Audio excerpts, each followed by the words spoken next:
قتل کے اس کیس کی ردعت جس کا محرک کچھ اور تھا لیکن اسے رنگ کچھ اور دے دیا گیا۔ پھر یہ کیس آیا بیگ صاحب کے پاس اور پرت در پرت حقیقت آشکار ہونا شروع ہو گئی۔ السلام علیکم ناظرین، میرا نام ہے سعدیہ اور آپ دیکھ رہے ہیں صادق لائبریری۔ آج میں آپ کے لیے مرزا امجد بیگ صاحب کی ڈائری سے ایک نہایت ہی دلچسپ سنسنی خیز کیس لے کر آئی ہوں جس کا نام ہے سیاسی قتل۔ اس سے پہلے کہ میں اپنی اس دلچسپ کہانی کا آغاز کروں، جو میرے چینل پر نئے ہیں جلدی سے چینل کو سبسکرائب کر لیجئے گا اور بیل کے آئیکن کو پریس کرنے کے بعد آل نوٹیفیکیشن بیل کو بھی آن کر لیجئے گا۔ آئیے آغاز کرتے ہیں۔ گزشتہ سال الیکشن کی بڑی کہما کہمی رہی۔ گزشتہ سال کے اختتامی دنوں میں ایک ایسا اندھوناک واقعہ پیش آیا کہ بلا تفریق جس نے پوری قوم کو ہلا کر رکھ دیا۔ دختر مشرق محترمہ بے نظیر بھٹو کی شہادت نے ہر حساس دل کو ملول اور ہر آنکھ کو اشکبار کر دیا، اور افق سیاست کا ایک درخشندہ ستارہ غروب ہوا تو قومی اور بین الاقوامی دونوں سطحوں پر اس عظیم نقصان کا سوگ منایا گیا۔ اس کے ساتھ انتخابات کی گہما گہمی نے ایک نیا رنگ اختیار کر لیا۔ بہرحال متذکرہ انتخابات کو گزرے 1.25 سال ہو چکا ہے اور اس کے ثمرات بھی سب کے سامنے ہیں۔ زیر نظر کہانی بھی چکے انتخابی یا انتہا باقی پس منظر لیے ہوئے، اس لیے الیکشن 2008 ذہن میں تازہ رکھیے۔ واضح رہے کہ اس کہانی کا حالیہ الیکشن سے کوئی تعلق نہیں، یہ کئی سال پہلے ماضی کا ایک دلچسپ اور افسوسناک واقعہ ہے۔ ایک روز میں حسب معمول اپنے دفتر میں بیٹھا ہوا تھا۔ کاروباری زبان میں وہ خاصا مندی کا دن تھا۔ سپہر سے پہلے 2 دن کلائنٹس آئے اور میں نے انہیں فارغ کر دیا۔ لگ بھگ پچھلے 2 گھنٹے سے میں فرصت میں بیٹھا تھا۔ کلائنٹ تھا کہ ادھر جھانکنے کا نام نہیں لے رہا تھا۔ بہرحال کبھی کبھی ایسا بھی ہوتا ہے، موت، کلائنٹ اور مصیبت کا کوئی بھروسہ نہیں ہوتا، 6 دبے پاؤں دستک دیے بغیر کسی بھی وقت آ جاتے ہیں، لہٰذا زندگی کی دکان اور دکانداری سجا کر ان کا انتظار کرنا پڑتا ہے۔ میں بھی انتظار کر رہا تھا اور اس انتظار کی کوفت کو دور کرنے کے لیے میں نے اپنی سیکرٹری کو چیمبر میں بلا لیا تھا۔ ثانیہ کو میں نے حال ہی میں اپوائنٹ کیا تھا۔ ثانیہ ایک طرح اور حسین لڑکی تھی۔ اس کے الفاظ میں ادائیں اور اداؤں میں گفتگو جھلکتی تھی۔ عام طور پر سننے میں یہی آیا ہے کہ حسن اور عقل 2 ایسے اوصاف ہیں جو کسی ایک شخصیت میں بہت ہی کم نظر آتے ہیں، اور ثانیہ ایک ایسی ہی شخصیت تھی۔ اس سے بات کر کے، بحث کر کے دل و دماغ تازہ ہو جاتا تھا۔ ثانیہ کا شمار ان لڑکیوں میں ہوتا تھا جن کی میت میں وقت گزرنے کا احساس نہیں ہوتا تھا۔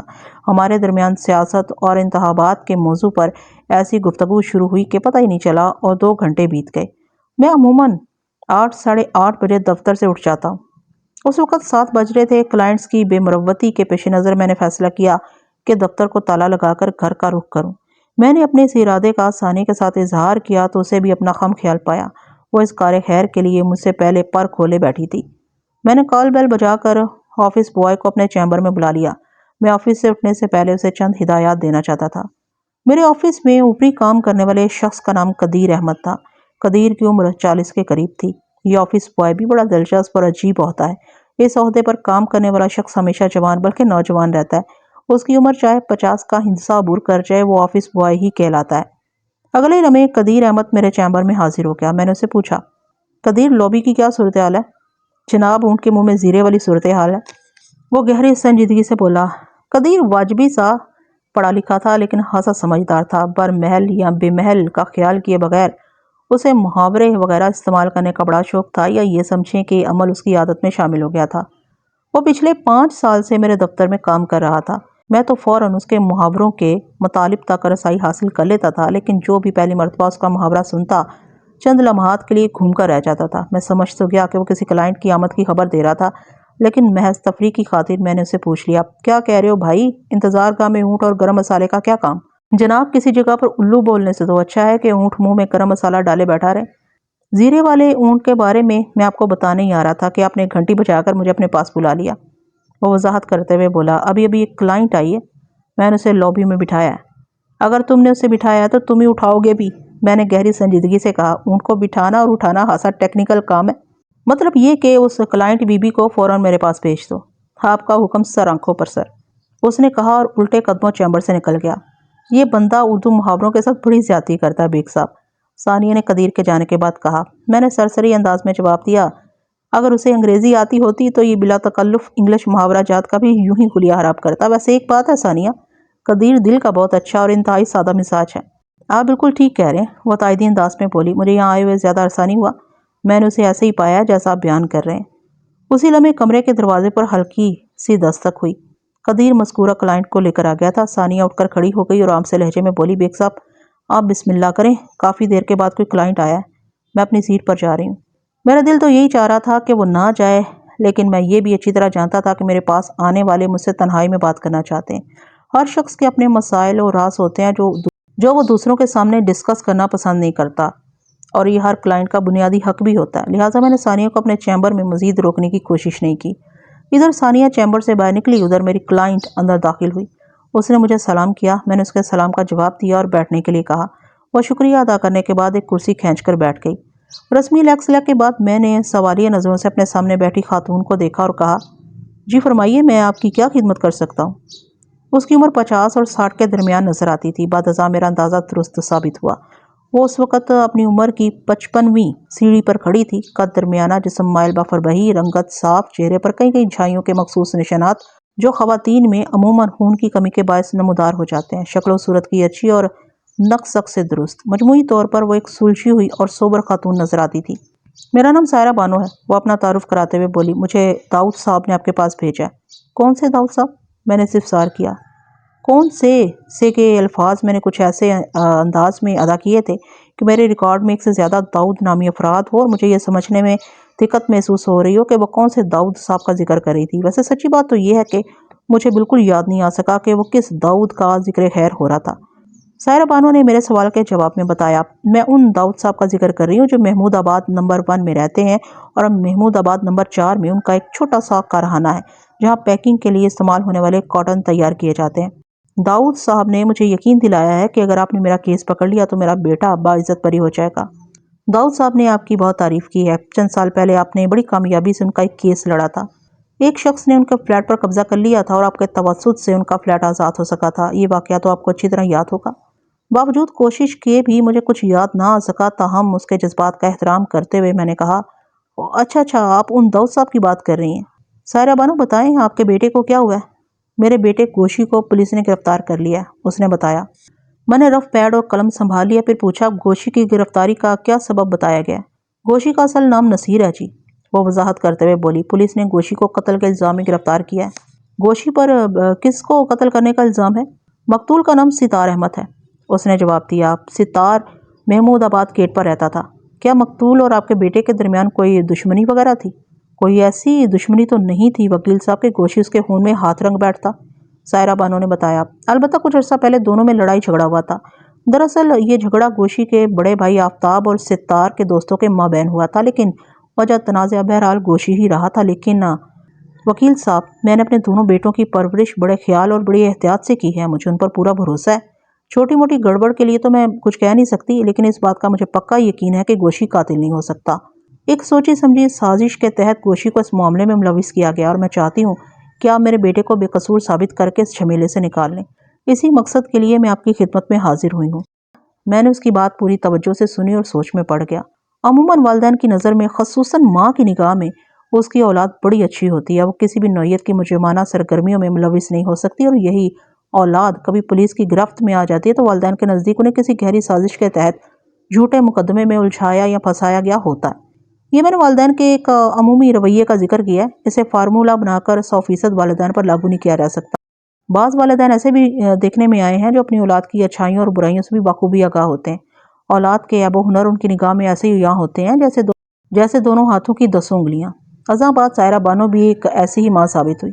میں نے اس کی آنکھوں میں دیکھتے ہوئے سوال کیا، آپ کے بیٹے گوشی کو پولیس نے کب اور کہاں سے گرفتار کیا ہے؟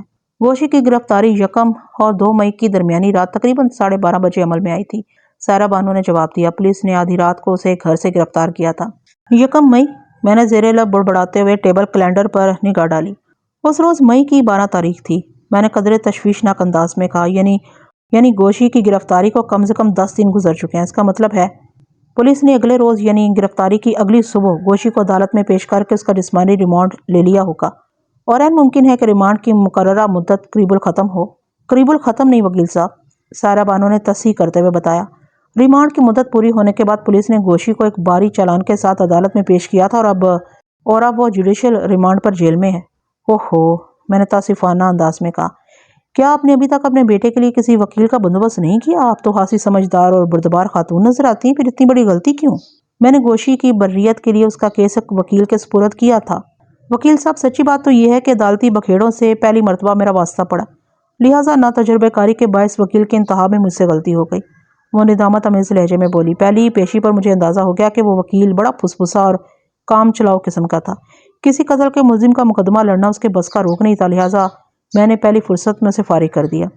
میری خوش قسمتی ہے کہ اس کے بعد داؤد صاحب سے میری ملاقات ہو گئی اور انہوں نے مجھے آپ سے ملنے کا مشورہ دیا، اور ساتھ ہی یہ بھی واضح کر دیا کہ آپ دوسروں کی بنسبت سے مہنگے وکیل ہیں، فیس اپنی مرضی کی لیتے ہیں اور کام ایسا پائیدار کرتے ہیں کہ کیس کے آخر میں دل اور دامن خوشیوں سے بھر جاتا ہے۔ آپ کی یہی تعریف مجھے یہاں تک لے آئی ہے۔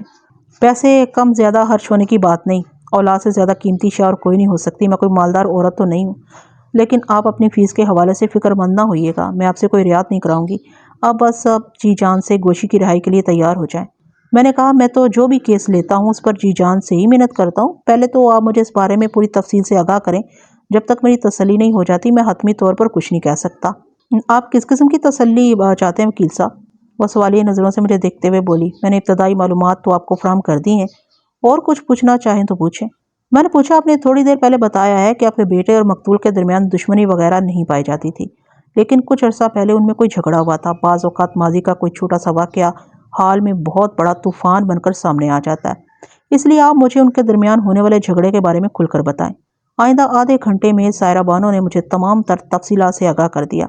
یہ کہانی اس کی زندگی کا احاطہ کرتے ہوئے متذکرہ جھگڑے اور زیر سماعت کیس پر تیز روشنی ڈالتی تھی۔ میں نے ہمتاً گوش ہو کر گوشی کے کارناموں کی داستان سنی اور اہم پوائنٹس اپنے پیڈ پر نوٹ کرتا چلا گیا۔ وہ واقعات مکمل کر کے خاموش ہوئی تو میں اس کے بیٹے کا کیس لینے کا فیصلہ کر چکا تھا۔ سائرہ بانو کی زندگی کی کہانی جہد مسلسل کی انمول داستان تھی۔ اس نے بڑے آزمائشی اوقات میں ثابت قدمی کا مظاہرہ کرتے ہوئے دونوں بیٹوں کو پال پوس کر بڑا کیا تھا۔ نہ صرف بڑا کیا تھا بلکہ مناسب تعلیم بھی دلوائی تھی۔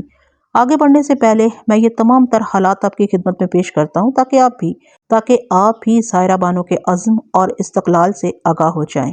ہمت والوں کی کہانیاں بڑی بلبلہ انگیز ہوتی ہیں، یہ بار بار دہرائی جانی چاہیے تاکہ کم ہمت والوں اور مردہ دلوں میں جان پڑ جائے۔ آفتاب 10 سال کا اور نصیر عرف گوشی 5 سال کا تھا جب ان کے والد جہانگیر کا ایک حادثے میں انتقال ہو گیا۔ وہ ایک اچھی کمپنی میں ملازم تھا، لہٰذا اس کی موت پر سائرہ بانو کو ایک معقول رقم مل گئی۔ اچھے وقتوں میں جہانگیر نے اپنا گھر کر لیا تھا، اس لیے سائرہ بانو اور دونوں بچوں کے لیے رہائش وغیرہ کا مسئلہ پیدا نہ ہوا۔ سائرہ نے کمپنی سے ملنے والی رقم کو محفوظ کر لیا اور بچوں کی پرورش کے لیے رزق روزگار کی خاطر گھر سے نکل پڑی۔ یہ اس کا دانشمندانہ فیصلہ تھا، ورنہ اگر انسان ہاتھ پاؤں چھوڑ کر گھر بیٹھ جائے تو ایک نہ ایک دن قارون کا خزانہ بھی ختم ہو جاتا ہے۔ سائرہ نے ایف اے تک تعلیم حاصل کر رکھی تھی۔ اس زمانے میں تعلیم کی ایسی بے توقیری نہیں تھی جو آج کل دیکھنے میں آتی ہے، لہٰذا سائرہ کو بڑی آسانی سے ایک اچھے آفس میں جاب مل گئی۔ بچے بڑی تیزی سے بڑے ہوتے گئے۔ اس کی پرورش کے ساتھ ساتھ سائرہ نے تعلیم و تربیت پر بھی خاص دھیان دیا تھا۔ دونوں بھائیوں کے مزاج میں زمین آسمان کا فرق تھا۔ آفتاب ایک سنجیدہ مزاج، صلح جو اور پڑھاکو لڑکا تھا۔ اسے فضول سرگرمیوں حتیٰ کہ کھیل کود سے بھی کوئی خاص لگاؤ نہیں تھا۔ وہ اپنے آپ میں مگن رہتا یا پھر کتابوں کے ساتھ مشغول۔ آفتاب کے برعکس نصیر کو پڑھنے لکھنے سے زیادہ رغبت نہیں تھی۔ وہ پڑھائی کو بڑا سرسری لیتا تھا، جبکہ اس کی دلچسپی کے کاموں میں کھیل کود اور دوستوں کے ساتھ گھنٹوں گھر سے باہر غائب رہنا سر فہرست تھا۔ نتیجہ صاف ظاہر ہے، وہ کسی طرح دھکا سٹارٹ چل کر میٹرک تک تو پہنچ گیا، لیکن وہاں پہنچ کر وہ اس بری طرح سے ناکام ہوا کہ پڑھائی ہی چھوڑ بیٹھا۔ اب اس کا کام محض سونا اور آوارہ گردی کرنا تھا۔ آفتاب نے باقاعدہ کالج سے گریجویشن کیا اور ایک پرائیویٹ فرم میں ملازم ہو گیا۔ جس روز اس نے ملازمت جوائن کی، سائرہ بانو کو نوکری سے ہٹا دیا۔ اس نے اپنی ماں کو پچھلے کئی سال سے کڑی محنت کرتے دیکھا تھا۔ وہ یہ ساری جدوجہد انہی دونوں بھائیوں کے لیے کر رہی تھی۔ آفتاب کی خواہش تھی کہ گھر کی معاشی ذمہ داریاں وہ سنبھالے گا۔ ماں نے بہت کام کر لیا، اب اسے آرام کرنا چاہیے۔ سائرہ بانو نے بیٹے کی خواہش کا احترام کرتے ہوئے جاب چھوڑ دی تھی۔ 2 سال بعد جب آفتاب اچھا کمانے لگا اور اس کی جاب بھی سیٹ ہو گئی تو سائرہ نے اس کی شادی کروا دی۔ سائرہ کی خوش قسمتی سے اسے بہو بھی اپنے ہی مزاج کی ملی۔ سلمیٰ بہت ہی سگڑ اور سلیقہ شعار لڑکی تھی۔ وہ ہر طرح سے آفتاب کا خیال رکھتی، نصیر کو اپنا چھوٹا بھائی اور سائرہ بانو کو امی سمجھتی تھی۔ اس کی ایک وجہ یہ بھی تھی کہ سلمیٰ رشتوں کی محبت کو ترسی ہوئی تھی۔ بچپن میں اس کے والدین کا انتقال ہو گیا تھا، بھائی بہن کوئی تھا نہیں۔ ایک بے اولاد جوڑے نے اس کو پال پوس کر جوان کیا تھا، جو دور کے رشتے میں اس کے ماموں اور ممانی لگتے تھے۔ سلمیٰ کی آفتاب سے شادی کے کچھ ہی عرصے کے بعد اس بے اولاد جوڑے کا بھی یکے بعد دیگرے انتقال ہو گیا تھا۔ اس نوعیت کے پس منظر کے ساتھ سلمیٰ کو اپنی سسرال میں ایڈجسٹ ہونے میں کوئی دشواری محسوس نہیں ہوئی تھی۔ سلمیٰ اور آفتاب کی شادی کو لگ بھگ 3 سال ہونے کو آ رہے تھے، لیکن ابھی تک سلمیٰ کی گود ہاری نہیں ہو سکی تھی۔ سائرہ بانو کی دعاؤں کے علاوہ لیڈی ڈاکٹر کا بھی علاج معالجہ جاری تھا، اور اس دن کا انتظار کہ جب قدرت ان پر نسلی بقا کے لیے مہربان ہو جاتی۔ اب میں اس واقعے کی طرف آتا ہوں جب ملزم نصیر عرف گوشی اور مقتول ستار کے بیچ کوئی جھگڑا ہوا تھا، جس کی پاداش بیچارے شریف النفس آفتاب کو بھگتنا پڑی تھی۔ اس دنیا میں عام طور پر یہی دیکھنے میں آیا ہے کہ کرے کوئی اور بھرے کوئی، مگر یہ صورتحال عارضی ہوتی ہے۔ قدرت کی لاٹھی بے آواز تو ہے مگر اندھی اور ناانصاف نہیں۔ وہ موقع دیتی ہے، ڈھیل فراہم کرتی ہے، پھر ظالم اور مظلوم کے درمیان دودھ کا دودھ اور پانی کا پانی کر دیتی ہے۔ اس بے آواز لاٹھی کی غیر محسوس حرکت ظالم کو سزا اور مظلوم کو عطا سے مالا مال کر دیتی ہے، اس لیے امید کے دامن کو کبھی بھی ہاتھ سے نہیں چھوڑنا چاہیے۔ وہ شام کا وقت تھا اور رات کے آغاز میں چند ہی منٹ باقی تھے۔ آفتاب اس وقت تک گھر آ جاتا تھا۔ اس کا آفس صبح 10 سے شام 6 بجے تک کا تھا۔ وہ 9 بجے گھر سے روانہ ہو جاتا اور کم و بیش شام 7 بجے واپس لوٹتا تھا۔ اس کا دفتر آئی چندری گڑھ روڈ پر واقع تھا۔ دفتر آنے جانے کے لیے وہ اپنی موٹر سائیکل استعمال کیا کرتا تھا۔ سلمیٰ اور سائرہ بانو بڑی بے چینی سے اس کی واپسی کا انتظار کر رہی تھیں۔ گوشی حسب معمول گھر سے غائب تھا۔ گھنٹی کی آواز نے سائرہ بانو کو چونکا دیا۔ اس نے سلمیٰ سے کہا، بیٹی دروازہ کھولنا، لگتا ہے آفتاب واپس آ گیا ہے۔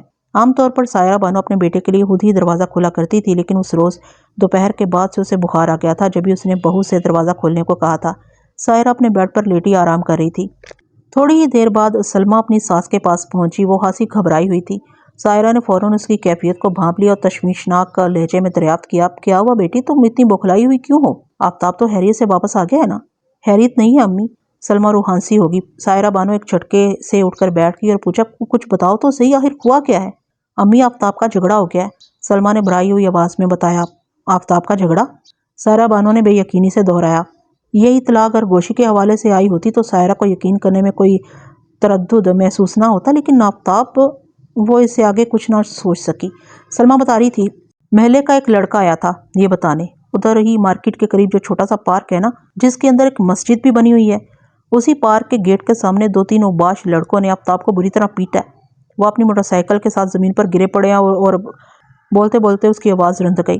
سائرہ بانو اپنی بیماری کی پرواہ کیے بغیر اٹھ کر کھڑی ہو گئی، پھر بیرونی دروازے کی طرف قدم بڑھاتے ہوئے اضطراری لہجے میں بولی، میں دیکھتی ہوں جا کر آخر یہ ہوا کیسے۔ سلمیٰ نے کوشش کی کہ اس کی ساس گھر میں رک جائے اور وہ اپنے شوہر کو دیکھنے کے لیے جائے وقوع کا رخ کرے، لیکن سائرہ بانو نے اس کی ایک نہ سنی اور اسے گھر میں رہنے کی تاکید کر کے وہ خود ہی مارکیٹ کی جانب روانہ ہو گئی۔ محمود آباد نمبر 1 سے ہی مارکیٹ کا فاصلہ زیادہ نہیں تھا۔ مین بازار کی طرف آنے کی بجائے اس نے گرین بیلٹ کا رخ کیا اور 2-4 گلیوں میں سے ہوتے ہوئے وہ جائے فساد پر پہنچ گئی۔ وہاں پر لوگوں کا ایک مجمع سا لگا ہوا تھا۔ آفتاب، اس کی موٹر سائیکل کو اٹھا لیا گیا تھا۔ موٹر سائیکل تو اپنے قدموں پر کھڑی ہو گئی تھی، لیکن آفتاب کی ٹانگوں پر ایسی خطرناک چوٹیں آئی تھیں کہ وہ کھڑے ہونے کے قابل نہیں رہا تھا۔ ایک قریبی ہوٹل والے نے بیٹھنے کے لیے اسے ایک کرسی دے دی تھی۔ بیٹی کی حالت دیکھ کر سائرہ بانو کا دل بھر آیا۔ وہ وہاں پر موجود لوگوں سے اس واقعے کے بارے میں پوچھ گچھ کرنے لگی۔ اسے بتایا گیا کہ آفتاب موٹر سائیکل پر سوار یہاں سے گزر رہا تھا کہ 3 لڑکوں نے اسے زبردستی روک لیا اور پھر گھیر کر مارنے لگے۔ ان کے ہاتھوں میں کرکٹ بیٹ اور وکٹس وغیرہ تھی۔ جب تک بچ بچاؤ کرانے والے وہاں پہنچے، تینوں حملہ آور اپنا کام کر کے وہاں سے فرار ہونے میں کامیاب ہو گئے تھے۔ لوگوں نے اپنی مدد آپ کے تحت آفتاب کو اسپتال پہنچوانے کے لیے گاڑی کا انتظام بھی کر لیا تھا، اور ایک معمر شخص نے سائرہ کو یہ بتایا کہ اس واقعے کی اطلاع پولیس کو دے دی گئی ہے اور اب پولیس وہاں پہنچنے ہی والی ہے۔ وہ ظالم تھے کون؟ سائرہ نے بھرائی ہوئی آواز میں پوچھا۔ معمر شخص، جس کا نام جواد حسین تھا، اس نے بتایا، ان تینوں لڑکوں کو اس نے پہلے کبھی نہیں دیکھا، شاید وہ کسی دوسرے علاقے سے تعلق رکھتے تھے۔ البتہ جواد حسین کا مذکورہ پارک کے سامنے جنرل اسٹور تھا اور وہ اپنے علاقے کے تقریباً سبھی لوگوں کو جانتا تھا۔ اس نے البتہ پر جملہ نامکمل چھوڑا تو سائرہ نے اضطراری لہجے میں سوال کیا، آپ بولتے بولتے خاموش کیوں ہو گئے بھائی صاحب؟ وہ پرسوچ انداز میں بولا، مجھے اچھی طرح یاد ہے کہ اس واقعے سے کوئی گھنٹہ بھر پہلے یہیں ایک لڑکے نے مجھ سے ٹینس بال خریدی تھی اور وہ تینوں حملہ آور میرے اسٹور سے باہر کھڑے تھے۔ بعد میں بال خریدنے والا لڑکا بھی انہی میں شامل ہو کر پارک کی طرف چلا گیا تھا۔ مجھے یقین ہے کہ وہ تینوں اسی لڑکے کے ساتھی تھے۔ لیکن وہ لڑکا کون تھا جسے آپ یہیں کا بتا رہے ہیں؟ سائرہ نے پوچھا۔ مجھے اس کا نام نہیں معلوم، وہ اپنی پیشانی سے ہلاتے ہوئے بولا۔ ہاں یہ جانتا ہوں کہ اس لڑکے کا باپ ادھر گیٹ پر تکہ بوٹی اور کباب وغیرہ بیچتا ہے۔ اوہو، آپ صغیر چچا کی بات تو نہیں کر رہے؟ سائرہ نے چونکے ہوئے لہجے میں پوچھا۔ ہاں، جواد حسین نے جلدی سے اس بات میں سر ہلایا۔ میں صغیر احمد کباب فروش ہی کا ذکر کر رہا ہوں۔ تھانہ چونکہ جائے وقوع سے زیادہ فاصلے پر نہیں تھا، اور اس لیے ایک ASI اور ایک کانسٹیبل موٹر سائیکل پر سوار ہو کر جائے فساد پر پہنچ گئے۔ ASI نے آفتاب سے چند ایک سوالات کیے، خصوصاً حملہ کے بارے میں استفسار کیا۔ آفتاب انہیں بالکل نہیں جانتا تھا، لہٰذا وہ پولیس والوں کو کوئی مفید معلومات فراہم نہ کر سکا۔ آفتاب کی حالت کے پیش نظر ASI نے فوری طور پر اسے اسپتال پہنچانے کی اجازت دے دی اور موقع پر موجود لوگوں سے پوچھ گچھ کرنے لگا۔ جواد حسین کی زبانی ASI کو اتنا مواد مل گیا کہ وہ تفتیشی کارروائی کو بآسانی آگے بڑھا سکتا تھا۔ صغیر کباب فروش کے بیٹے کی صورت میں ایک مضبوط سراغ موجود تھا جو اپنے 3 ساتھیوں کے بارے میں تفصیلاً بتا سکتا تھا۔ ASI نے سائرہ بانو سے کہا، خاتون آپ گھر جائیں، آپ کے بیٹے کی حالت ایسی نہیں تھی کہ میں اس سے لمبے چوڑے سوالات کرتا۔ وہ اسپتال سے فارغ ہو کر جب واپس آ جائے گا تو میں اس کا تفصیلی بیان لینے آپ کے گھر پر آؤں گا، اس کے بعد ہی کوئی باقاعدہ کارروائی ہوگی۔ اور یہ جو صغیر چاچا کے بیٹے کا پتہ چلا ہے، سائرہ نے روحان سی آواز میں کہا، اس سے کوئی پوچھ گچھ نہیں کریں گے آپ؟ یہ تو معلوم ہونا چاہیے نا کہ وہ تینوں کون تھے جنہوں نے میرے بیٹے کو اسپتال جانے پر مجبور کر دیا۔ آخر آفتاب سے ان کی دشمنی کیا تھی؟ کیوں پوچھ گچھ نہیں کریں گے آنٹی؟ ASI مضبوط لہجے میں بولا، میں سیدھا صغیر احمد کباب فروش کے پاس ہی جا رہا ہوں۔ یہ تو مجھے پتا ہے کہ وہ ادھر گیٹ پر ہی رہتا ہے، اس کے بیٹے سے مل کر میں ساری معلومات کرتا ہوں، وہی بتا سکے گا کہ اس کے وہ تینوں ساتھی کون تھے جنہوں نے آپ کے بیٹے کے ساتھ مار پیٹ کی ہے۔ آپ فکر نہ کریں، اگر آپ کا بیٹا بے قصور ثابت ہوا تو میں حملہ آوروں کو بڑا یادگار سبق سکھاؤں گا۔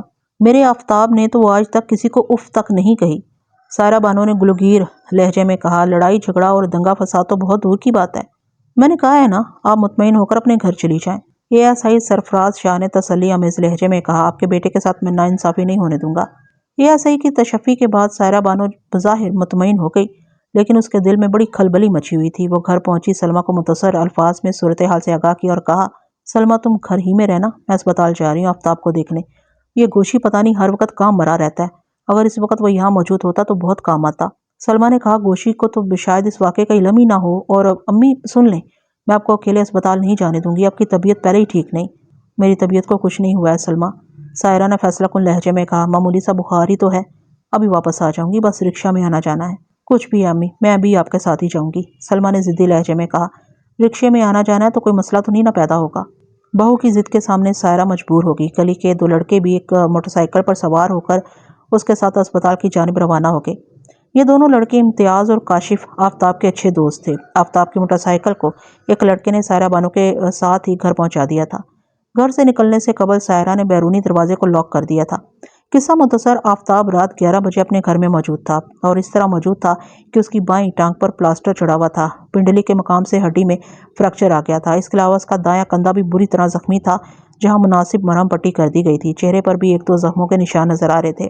سائرہ اور سلمہ اپنے اپنے انداز میں آفتاب سے اس حادثے کا سبب پوچھ رہی تھیں۔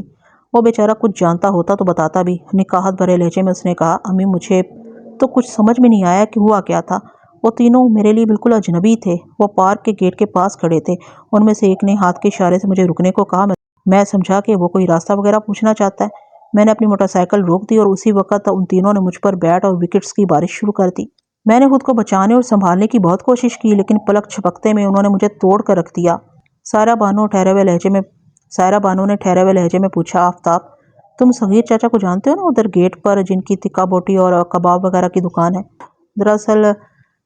دراصل محمود آباد کے ایک علاقے کا نام ہے جو خاصی معروف جگہ ہے۔ اس کے بعد محمود آباد نمبر 1 شروع ہو جاتا ہے، جس کی ایک گلی میں سائرہ بانو کی رہائش تھی۔ گیٹ کے حوالے سے معلومات صرف ان لوگوں کو فراہم کی گئی ہیں جو کراچی سے باہر کسی دوسری جگہ رہتے ہیں، تاکہ یہ لفظ ان کے لیے کسی الجھن کا باعث نہ بنے۔ آفتاب نے جواب دیا، ہاں میں صغیر چاچا کو اچھی طرح جانتا ہوں، میں ان سے کئی مرتبہ تکے کباب لے کر آیا ہوں۔ آپ کیوں پوچھ رہی ہیں صغیر چاچا کو کیا ہوا ہے؟ آفتاب بیٹا، سائرہ نے رازدارانہ انداز میں کہا، ادھر پارک کے سامنے ایک بڑا سا جنرل سٹور ہے، اس جنرل سٹور کے مالک جواد حسین نے مجھے بتایا ہے کہ اس واقعے سے کچھ دیر پہلے صغیر چاچا کا لڑکا اس کے سٹور سے ٹینس کی بال خریدنے آیا تھا، اور وہ تینوں لڑکے بھی اس کے ساتھ تھے جنہوں نے تم پر حملہ کر کے یہ حالت بنائی ہے۔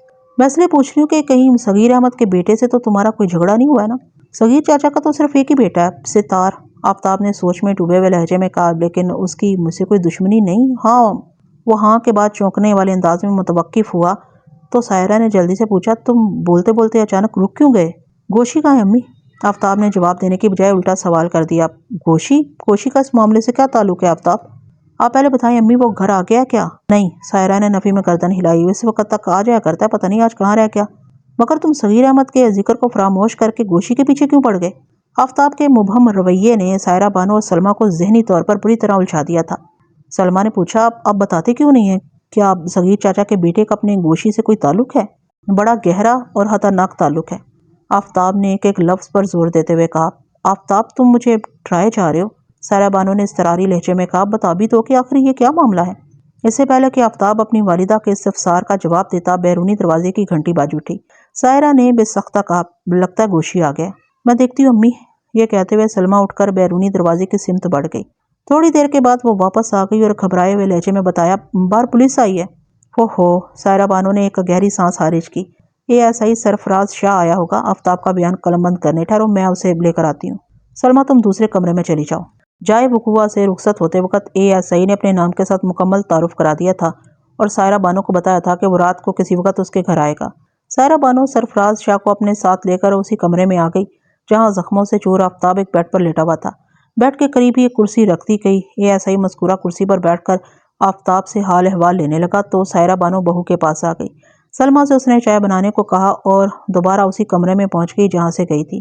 ASI نے گھما پھرا کر آفتاب سے درجن بھر سوالات کیے۔ اس کے جوابات کے اہم نکات کو وہ ایک ڈائری میں درج کرتا چلا گیا۔ جب آفتاب کے بیان سے اس کی تسلی ہو گئی تو اس نے کھنکار کر گلا صاف کیا اور روئے سخن سائرہ بانو کی جانب موڑتے ہوئے پوچھا، آنٹی آفتاب سے ایک چھوٹا بیٹا بھی ہے نا آپ کا؟ ہاں، سائرہ نے اس بات میں گردن ہلائی۔ اس کا نام نصیر ہے۔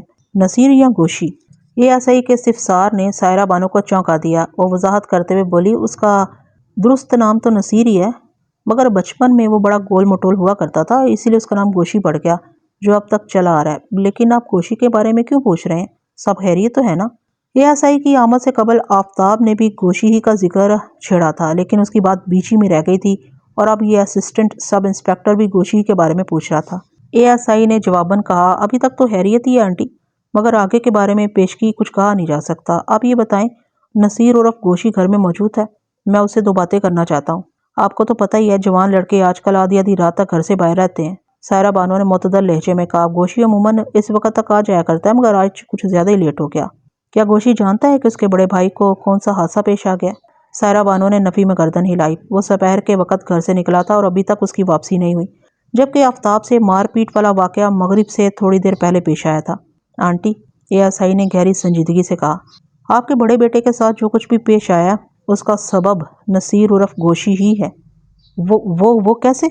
سائرہ بانو نے دھڑکتے ہوئے دل سے پوچھا۔ وہ اس طرح کے؟ ASI ایک ایک لفظ پر زور دیتے ہوئے بولا، وہ تینوں لڑکے دراصل گوشی کی دھنائی کرنے آئے تھے، لیکن خلاف معمول گوشی آج کرکٹ کھیلنے اس پارک میں نہیں پہنچا۔ جب ان کا انتظار طول پکڑ گیا اور واپسی کے بارے میں سوچ ہی رہے تھے کہ آفتاب پر ان کی نگاہ پڑ گئی۔ وہ جھنجھلاہٹ اور غصے میں تو تھے ہی، جب گوشی ہاتھ نہیں آیا تو انہوں نے سارا غصہ آفتاب پر نکال ڈالا۔ لیکن وہ لوگ گوشی کو کیوں مارنے آئے تھے؟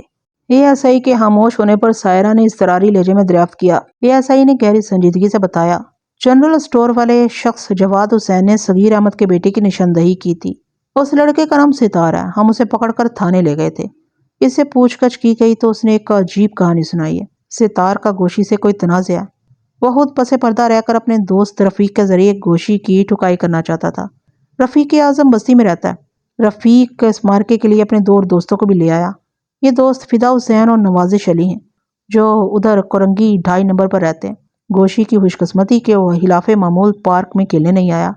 اس کی گھات میں انتظار کرنے والوں کو بوریت ہوئی تو انہوں نے بھاگتے چور کی لنگوٹی ہی صحیح کے مصداق آفتاب کو روک کر اس کی پٹائی کر دی۔ یہ ساری کہانی۔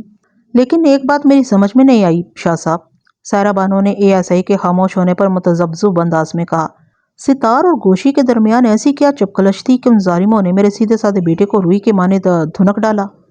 کیا آپ کو اس بارے میں کچھ بھی پتہ نہیں آنٹی؟ سرفراز نے حیرت بھرے لہجے میں پوچھا۔ نہیں۔ سائرہ بانو کی نہیں میں بھی حد درجہ حیرت تھی۔ ASI نے کہا کہ آفتاب نے بھی آپ کو کچھ نہیں بتایا؟ سائرہ بانو نے بے اختیار آفتاب کی طرف دیکھا۔ آفتاب نے لیٹے لیٹے آنکھیں بند کر لی تھیں اور چہرے کے تاثرات سے یہ ظاہر ہوتا تھا کہ وہ وہاں ہونے والی گفتگو کے مفہوم اور پس منظر سے اچھی طرح واقف ہے۔ سائرہ بانو دوبارہ ASI کی جانب متوجہ ہوتے ہوئے بولی، آفتاب نے تو اس سلسلے میں مجھ سے کوئی بات نہیں کی، آپ ہی وضاحت کر دیں کہ یہ کیا معاملہ ہے۔ ASI نے یہ بتانا شروع کیا کہ آنٹی یہ قصہ کچھ اس طرح ہے کہ آپ کا بیٹا گوشی پچھلے کچھ عرصے سے ستار کی گلی کے بہت زیادہ چکر لگا رہا ہے، اور اس کا سبب ستار کی بہن نصرت ہے جو ستار سے 2 سال بڑی ہے۔ ستار کو جب گوشی کی نازیبا حرکتوں کے بارے میں پتہ چلا تو اس نے ایک 2 مرتبہ روک کر اسے وارننگ دی کہ اگر وہ باز نہیں آیا تو اسے سنگین نتائج کا سامنا کرنا پڑے گا۔ اس وارننگ کے بعد بھی گوشی کے معمولات میں کوئی فرق نہیں آیا تو ان تمام حجت کے طور پر ستار نے اپنے دوست رفیق کے توسط سے آفتاب کو اس صورتحال سے آگاہ کیا اور اس پر واضح کر دیا کہ یہ اپنے بھائی کو سمجھائے ورنہ اچھا نہیں ہوگا۔ رفیق کا ایک بھائی شمشاد علی کسی تھانے میں سب انسپیکٹر ہے۔ اس نے اپنے بھائی کا حوالہ دیتے ہوئے آفتاب سے کہا تھا کہ اگر گوشی پھر کبھی ستار کی گلی میں نظر آیا تو اس کی ٹانگیں توڑ دی جائیں گی اور ٹوٹی ہوئی ٹانگوں سمیت اسے حوالات میں بھی بند کر دیا جائے گا۔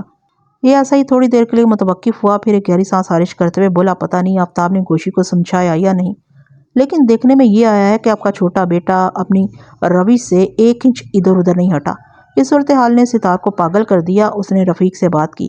اس وقت رفیق کے پاس اس کے 2 دوست بھی موجود تھے، فدا حسین اور نوازش علی۔ جیسا کہ میں پہلے بتا چکا ہوں کہ یہ دونوں کرنگی میں رہتے ہیں اور دنگے فساد میں خاصی مہارت بھی رکھتے ہیں۔ ستار رفیق کا دوست ہے، چنانچہ فدا اور نوازش کا بھی دوست ہی ہوا۔ پوری بات سننے کے بعد فدا حسین نے کہا، یار ستار، ایک چھوٹے سے معاملے کو تو آپ لوگوں نے ہم مسئلہ کشمیر بنا رکھا ہے۔ فدا خاصا تنک مزاج اور غسیلا لڑکا ہے۔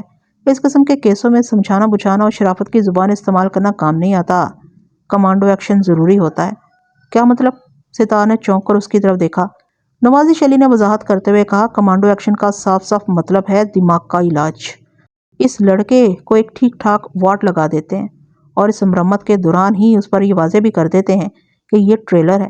اگر اس کی سمجھ میں ابھی کچھ نہیں آیا تو پھر بہت جلد یہ فلم ریلیز کر دی جائے گی۔ اس کی کٹی پٹی لاش کسی بھی گڑھے یا گٹر سے برآمد ہو سکتی ہے۔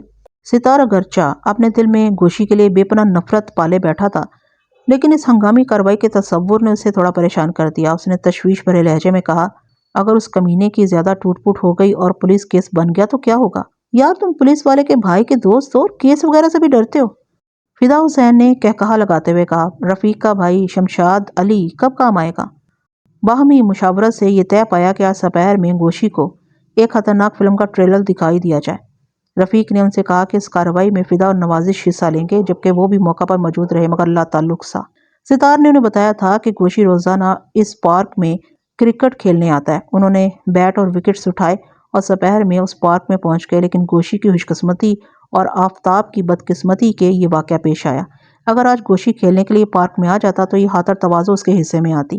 انہوں نے شام تک گوشی کا انتظار کیا، لیکن جب وہ نہیں آیا اور آفتاب کی جھلک دکھائی دی تو محو انتظار فدا اور نوازش نے اپنا غصہ اسی پر نکال دیا۔ وجہ یہ تھی کہ آفتاب نے اپنے چھوٹے بھائی کو سمجھایا کیوں نہیں۔ اوہو، سائرہ بانو نے ایک کبوچل سانس خارج کی، پھر آفتاب کی طرف دیکھتے ہوئے پوچھا، کیوں بیٹا، کیا تمہیں ان معاملات کا علم تھا؟ جی امی، آفتاب نے بدستور آنکھیں بند رکھتے ہوئے کہا، جب مجھے گوشی کی اس نازیبا حرکت کا پتہ چلا تو فوری طور پر مجھے یقین نہیں آیا۔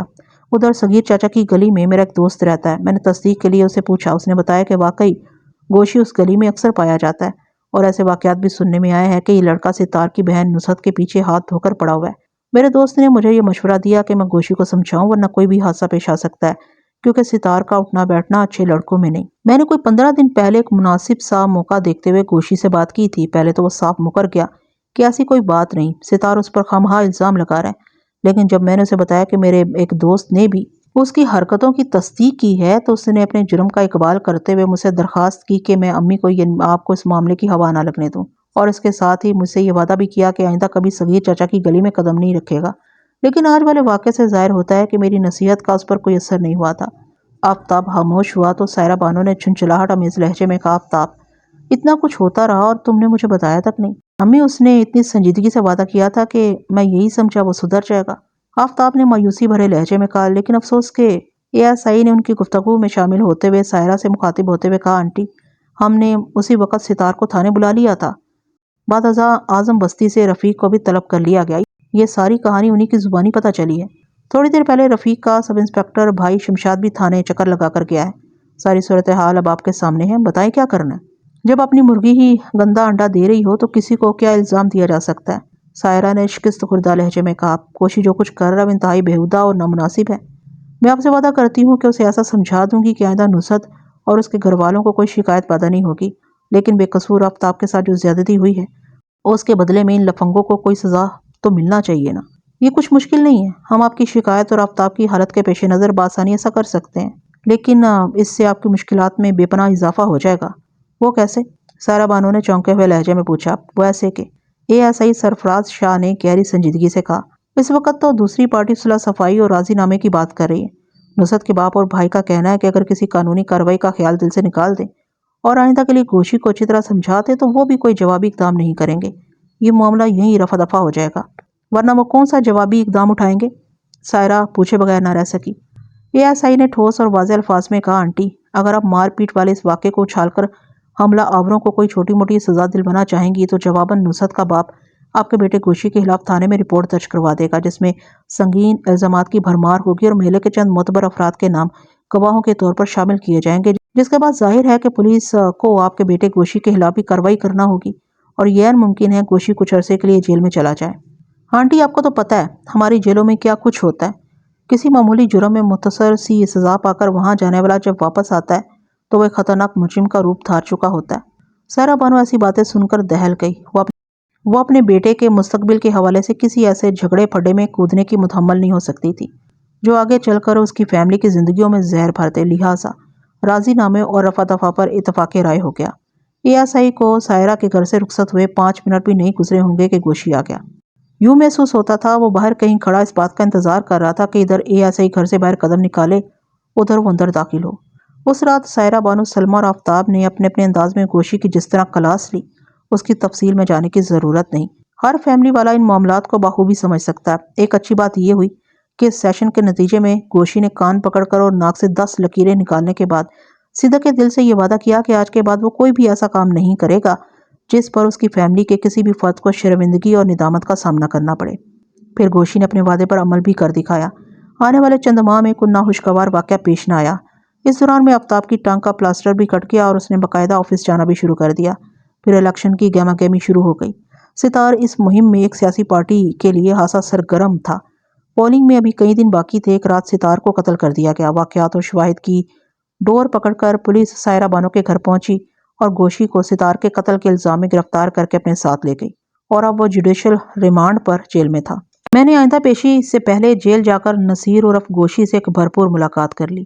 اسے میں نے وقوع کی رات پیش آنے والے واقعات کے بارے میں کریت کر سوالات کی اور جب تک مختلف پہلوؤں سے میری تسلی نہیں ہو گئی میں نے اس کی جان نہیں چھوڑی۔ آخر میں وکالت نامے اور دیگر ضروری کاغذات پر دستخط کروانے کے بعد میں وہاں سے آ گیا۔ مقررہ روز میں عدالت کے کمرے میں حاضر تھا۔ پچھلی پیشی پر سائرہ بانو نے پہلے والے وکیل کو فارغ کر دیا تھا اور اب میں گوشی کا دفاعی وکیل یعنی وکیل صفائی تھا۔ مجھے اس کیس میں اپنے موکل کا دفاع کرتے ہوئے اسے عدالت سے باعزت بری کروانا تھا۔ سائرہ بانو کی زبانی مجھے اب تک کی عدالتی کارروائی کے بارے میں پتہ چل چکا تھا، لہٰذا میں ذہنی طور پر پیش قدمی کے لیے تیار تھا۔ یہ کیس اب ہاتھ کی لکیروں کے مانند میرے سامنے تھا۔ جج کرسی انصاف پر آ کر بیٹھا تو عدالت کی کارروائی کا باقاعدہ آغاز ہوا۔ ملزموں والے کٹہرے میں میرا موکل گردن جھکائے کھڑا تھا۔ جج نے حسب دستور فرد جرم پڑھ کر سنائی۔ ملزم گوشی نے صحت جرم سے صاف انکار کر دیا۔ اس کے بعد ملزم کا تفصیلی بیان ریکارڈ کیا گیا۔ استغاثہ کی جانب سے 8 گواہوں کی فہرست پیش کی گئی تھی۔ میں نے باری باری ان سب پر بڑی کڑی جرا کی، لیکن میں یہاں پر صرف ان شہادتوں کا ذکر کروں گا جو میری نظر میں اہمیت کی حامل ہیں۔ ملزم کے بیان حلفی کے اختتام پر وکیل استغاثہ نے اسے گھیر لیا۔ وہ اکیوزڈ باکس کے قریب پہنچا، پھر جج کی اجازت سے اس نے سوال و جواب کا سلسلہ شروع کر دیا۔ اس نے ملزم کی آنکھوں میں دیکھتے ہوئے پوچھا، یہ کس کا نام ہے؟ میرا نام نصیر ہے، گوشی نے پر اعتماد لہجے میں جواب دیا۔ گوشی تو پیار میں پکارا جانے والا گھریلو نام ہے۔ میں نے گوشی کو بڑی اچھی طرح یہ بات سمجھا دی تھی کہ وکیل استغاثہ کی جرا کا پوری طرح ڈٹ کر مقابلہ کرنا ہے، کسی بھی مرحلے پر گھبرانے یا پریشان ہونے کی ضرورت نہیں۔ وہ بے گناہ ہے، لہٰذا کوئی اس کا کچھ بھی نہیں بگاڑ سکے گا۔ میں ہر قدم پر اس کی مدد کے لیے عدالت میں موجود رہوں گا۔ میری اس ناصحانہ تسلی کا اس پر بڑا صحت مند اثر ہوا اور وہ پوری طرح فارم میں دکھائی دیتا تھا۔ وکیل استغاثہ نے طنزیہ لہجے میں کہا، اچھا تو میں یہ سمجھا تھا کہ تم چونکہ کسی بھی نصیحت پر بالکل دھیان نہیں دیتے ہو اس لیے تمہارا نام مذاکراً گوشی یعنی گوشت کے بغیر والا رکھ دیا گیا ہے، اور یہ بات تم نے بڑی اہم بتائی ہے۔ وہ متوقف ہوا، پھر ڈرامائی انداز میں اضافہ کرتے ہوئے بولا، گوشی چونکہ تمہارا پیار کا نام ہے شاید اسی لیے تمہیں پیار، محبت اور عشق وغیرہ کا بھی بہت زیادہ شوق ہے نا؟ میں غلط تو نہیں کہہ رہا نا؟ آپ غلط کہہ رہے ہیں یا درست، اس کا تو مجھے پتہ نہیں، البتہ میں اتنا ضرور جانتا ہوں کہ پیار، محبت اور عشق کرنا جرائم میں شمار نہیں ہوتا، لیکن کسی کی ناپسندیدگی اور مرضی کے خلاف نہایت ہی واہیات انداز میں کوئی حرکت کرنا اور اس حرکت کو محبت کا نام دینا بہت بڑا جرم ہے۔ تم سمجھ رہے ہو نا میں کیا کہہ رہا ہوں؟ آپ کا فلسفہ میری سمجھ سے بہت زیادہ باہر ہے وکیل صاحب، گوشی نے بڑے اعتماد سے کہا، اور آپ جو کچھ بھی کہہ رہے ہیں اس کا آپ ہی کو پتہ ہوگا۔